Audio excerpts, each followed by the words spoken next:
guys, welcome back to my channel. My name is Shalom. If you are new, I do videos on pop culture, artists, new music releases and all that good stuff. If you like how that sounds, press the sub button and also like this video because what? And for the people who are returning, show everyone around and how we do it. You know how it is by now. I'm talking about the issue I had with Radical Optimism, the issue with the album, because it kind of flopped, to be honest. I've done a video reviewing the album. I'll put a link below in the comments. You can check it out. And I kind of just want to go through the reasons why it flopped. Like, did we actually fail Dula Peep? When I look at Radical Optimism as a whole, like, it's not a bad album, because normally when albums flop, there's a couple of reasons. It's either, you know, the album is generally bad, or there's kind of just like a disconnect, like maybe the album and the artist, like the music isn't authentic enough. There's so many reasons, but I found this was like a decent body of work. So I want to go through some of the reasons why it kind of flopped and it didn't really do what it was supposed to do. I found Radical Optimism just came and went. Like it just kind of came and then went, and Dula Peep kind of just went a bit hush. Like there's nothing to it. You haven't heard of Radical Optimism like right now. Like who is actually speaking about that album? Who is actually like proper tuning in, playing that album like song for song, bar for bar, word for word? Like, I haven't really heard anything about Stan Twitter talking about Radical Optimism like they did with, like, you know, her past album. Before people start crying in the comments and the Dula Peep stans are like, oh, like, whoa, I'm just saying that this album kind of flopped because we have to consider who Dula Peep is, where she is in her career, and the stuff that she should be selling should kind of be a little bit more. Like, I kind of expected her to sell more. I kind of expected her to be talked about a little bit more than she is now. You know, this girl has, like, multiple Grammys. She has billions of streams. She's one of the biggest pop stars in the UK, one of the biggest pop stars just internationally. I'm not even talking about London, the UK. Internationally, everyone knows who Dula Peep is. And I don't want people in my comments being like, oh, people don't buy music and albums anymore, and oh, people don't spend their money, they just stream. Like, yes, that's true to an extent, but people still do buy music. People still buy CDs and vinyls.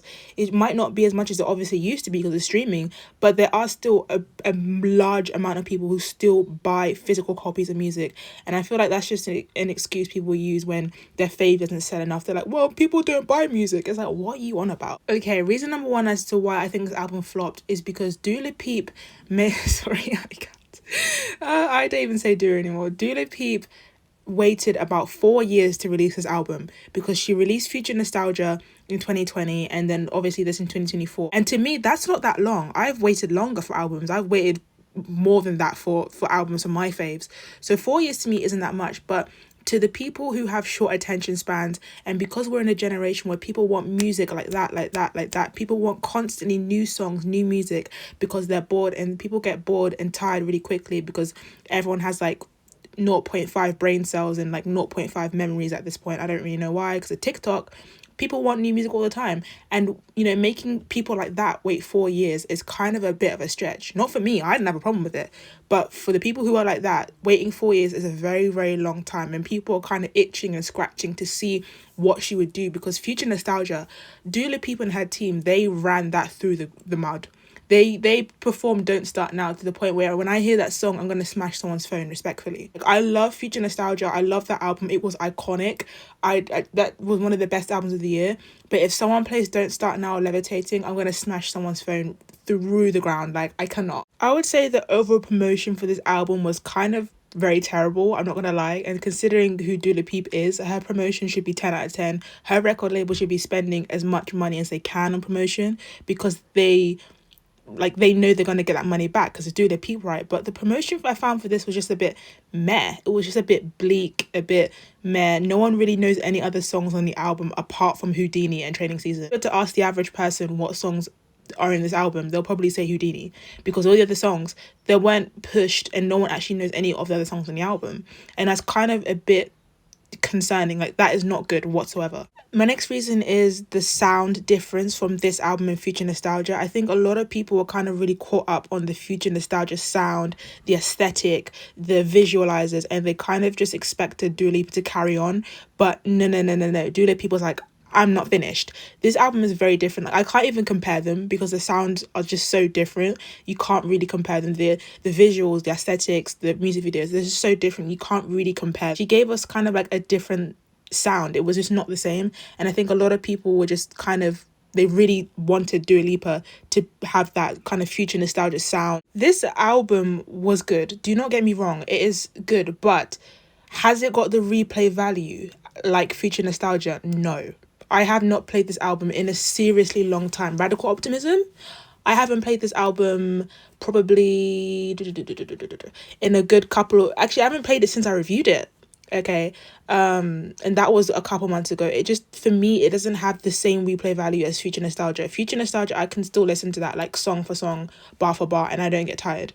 Whereas this one, I find it difficult. I don't know. I feel like with Do the Peep, like she puts in some of the promotion before the single or the album comes out. But with this album, Radical Optimism, she put in a lot of work when it came to before the album came out with like the SNL performances and performing at the Grammys and stuff like that. But once the album actually dropped, it felt like a bit mute. Just kind of dropped the album and then went mute and then like went on holiday and then did what she needs to do. Like this album had so many good songs on it, and like I said before, the only two songs that were really promoted were Houdini and Training Season. Like what about What You're Doing? Like that song is a hit. That song's a bop. That should have been a hit. That should have been promoted. What You're Doing, ooh, that song is so good. I don't know, I feel like this era was just very forgettable. The album was very forgettable as well. She kind of tried to shock us when she changed her hair to burgundy, but people were just like, oh, like, you know, you look stunning, you look great. But nothing will ever compare to when she had that half blonde, half dark hair, and she was in that little like bikini thing for Don't Start Now, and she was posting teasers. That had everyone in a chokehold. People were in a chokehold. Even I was in a chokehold. I was like, what is going on? What music are we getting? Whereas with this, when she changed her to burgundy, I was like, meh.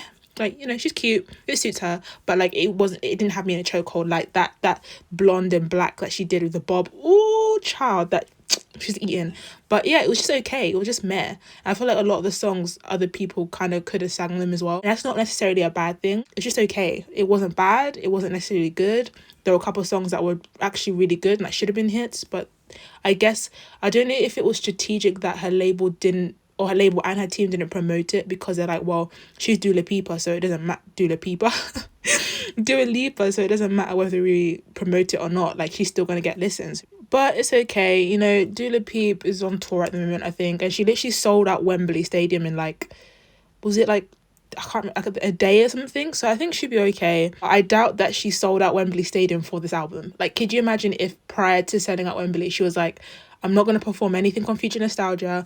I'm not going to perform anything for my debut album. It's going to be, all the songs are just going to be from this album. Like, I don't think she would have sold out Wembley, but hey ho. Like, comment, share, subscribe, and I am out.